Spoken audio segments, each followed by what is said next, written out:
చాలామంది భారతీయులు భారతదేశం యొక్క పౌరసత్వాన్ని వదిలేస్తున్నారా? ఇండియన్ సిటిజన్షిప్ని రినౌన్స్ చేసేస్తున్నారా అంటే నిజమేనని చెప్పాలి. గత 13 సంవత్సరాల్లో దాదాపు 1.8 మిలియన్ ఇండియన్ సిటిజన్షిప్ని వదిలేశారంట. విదేశాలకి వెళ్ళిపోతున్నారు. అంతేకాదు 2022-23 కేవలం ఈ 2 సంవత్సరాల డేటా చూసుకుంటే 2022-2023 దాదాపు 2 లక్షల మంది ఇండియన్ సిటిజన్షిప్ వదిలేశారు.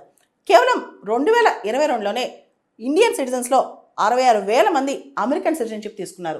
అంటే మన ఇండియాలో డ్యూయల్ సిటిజన్షిప్ అలో చేయరు. ఇతర దేశంలో పౌరసత్వం తీసుకుంటే కనుక మనం ఇండియన్ పాస్పోర్ట్ని సరెండర్ చేసేయాలి. మన ఇండియన్ పాస్పోర్ట్ని కంప్లీట్గా సరెండర్ చేయాలి. చేయకపోతే అది అఫెన్స్ అనమాట, అది పెద్ద క్రైమ్ అనమాట. కాబట్టి చాలామంది ఇండియన్ సిటిజన్షిప్ వదిలేస్తున్నారు. ఎక్కువ మంది హై నెట్వర్త్ ఇండివిజువల్స్, బాగా డబ్బులున్న వాళ్ళు భారతదేశం వదిలేసి రకరకాల ఐలాండ్స్ కానీ, విదేశాలకు కానీ, వెస్ట్రన్ కంట్రీస్ కానీ వెళ్ళిపోతున్నారనమాట. దీనికి కారణాలు ఏంటి? దీనిలో చాలా పుష్ ఫ్యాక్టర్స్ ఉన్నాయి, పుల్ ఫ్యాక్టర్స్ ఉన్నాయి అన్నమాట. మేజర్గా క్లైమేట్ చేంజ్ కానీ, పొల్యూషన్ లెవెల్స్ కానీ, లేకపోతే భారతదేశంలో ఎంప్లాయ్మెంట్ కానీ, ఇవన్నీ కూడా చూసిన తర్వాత ఎడ్యుకేషన్ ఆపర్చునిటీస్ కానీ, వీళ్ళు ఇక్కడ కంటే ఇతర దేశాల్లో బాగుందని చెప్పి ఆలోచించే వాళ్ళు చాలామంది ఉన్నారు. మీడియం ఇన్కమ్ లెవెల్స్ కూడా చూసుకుంటే కనుక ఇండియన్ ఇన్కమ్స్తో పోలిస్తే అమెరికాలో ఇన్కమ్ 32 రెట్లు ఎక్కువ అంట. దాంతో అక్కడికి వెళ్ళి సెటిల్ అవ్వాలి, అక్కడ చాలా డబ్బులు వస్తాయి కదా.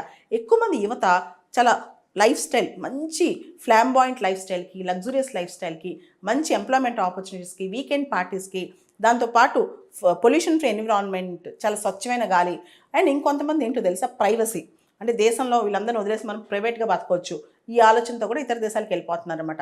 Education, employment, life style, privacy, ముఖ్యంగా పొల్యూషన్ ఫ్రీ ఎన్విరాన్మెంట్, వీటి మీద ఎక్కువ వాళ్ళు ప్రయారిటీ ఇస్తున్నారు. దాంతోపాటు కొన్ని ఫ్యాక్టర్స్, పుష్ ఫ్యాక్టర్స్ కూడా కొన్ని ఉన్నాయి అనమాట. అంటే మన దేశంలో కొన్ని పరిస్థితులు బాగాలేకపోవటం, అగ్రికల్చర్ ఇన్కమ్స్ తగ్గిపోవటము, యావరేజ్ శాలరీస్ తగ్గిపోవటం, ఉద్యోగాలు పోవటము, దేశంలో పొలిటికల్ అండ్రెస్ట్ ఉండటము, దాంతోపాటు బాగా రిచ్ వాళ్ళని దేశంలో చాలామంది ఎన్వీ చేస్తూ ఉంటారనమాట. అంటే బాగా హై నెట్వర్త్ ఇండివిజువల్స్ దేశం వదిలి వెళ్ళిపోవాలంటే వాళ్ళ చుట్టుపక్కల వాళ్ళు వీళ్ళని కాపీ కొడుతూ రకరకాల ఆస్పెక్ట్స్లో ఉంటారు. వాళ్ళందరినీ దాటుకుని వీళ్ళు బయటకు వెళ్ళిపోవాలన్న ఆలోచన, ఇలా చాలామంది అనమాట.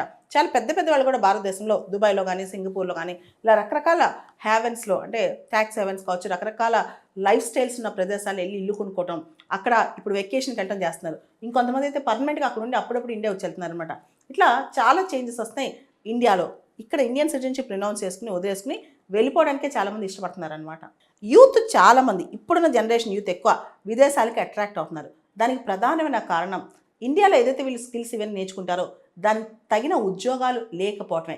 ఇదే ప్రధానమైన కారణం అనమాట. దాంతోపాటు ఇండియన్ స్టూడెంట్స్ ఇతర దేశాలకు వెళ్ళి చదువుకునే వాళ్ళు కూడా చాలామంది ఉన్నారు. ఉదాహరణకి దాదాపు 4 లక్షల మంది ఇండియన్ స్టూడెంట్స్ కెనడాకి వెళ్ళి చదువుకుంటున్నారు. ఇండియాలో మనం చూస్తే కనుక డెమోగ్రఫిక్ డివిడెండ్, చాలామంది యువ జనాభా ఉన్నారు. చాలా దేశాల్లో వెస్ట్రన్ కంట్రీస్లో జనాభా అక్కడ ఏజింగ్ పాపులేషన్ అయిపోతున్నారు. వాళ్ళకి స్కిల్ సెట్స్ కావాలి, వాళ్ళకి స్కిల్డ్ మ్యాన్ పవర్ కావాలి. దాంతో మన వాళ్ళు అక్కడికి వెళ్ళి ఉద్యోగాలు వేటలో మొదలెట్టారనమాట.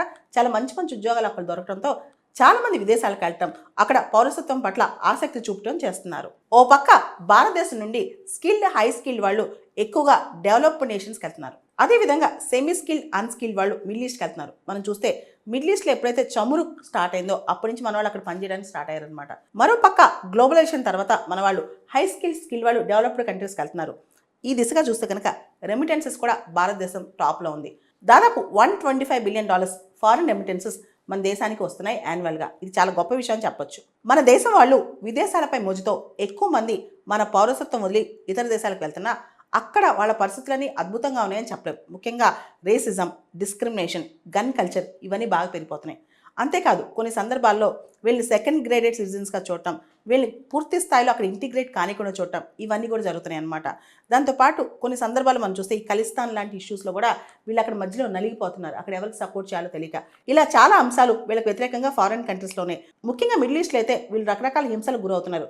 వీళ్ళు మిడిల్ ఈస్ట్లో వెళ్ళంగానే వీళ్ళ ఎంప్లాయీస్ వాళ్ళ యొక్క ఐడి కార్డ్స్ కానీ, వీసా కానీ, వీళ్ళ యొక్క డాక్యుమెంట్స్ తీసేసుకోవడం, దాంతోపాటు అక్కడ different loss, local law and order సిచ్యువేషన్లో కూడా వీళ్ళకి అవగాహన లేకపోవడం, చాలామంది మన వాళ్ళు భారతీయులు మిడిల్ ఈస్ట్లో ఉరికమ్మం ఎక్కేస్తున్నారనమాట. ఇలాంటివి కూడా జరుగుతున్నాయి. కాబట్టి మనం కూడా చాలా జాగ్రత్తగా ఉండాలి ఇతర దేశాల పట్ల మోజు చూపిస్తున్నప్పుడు.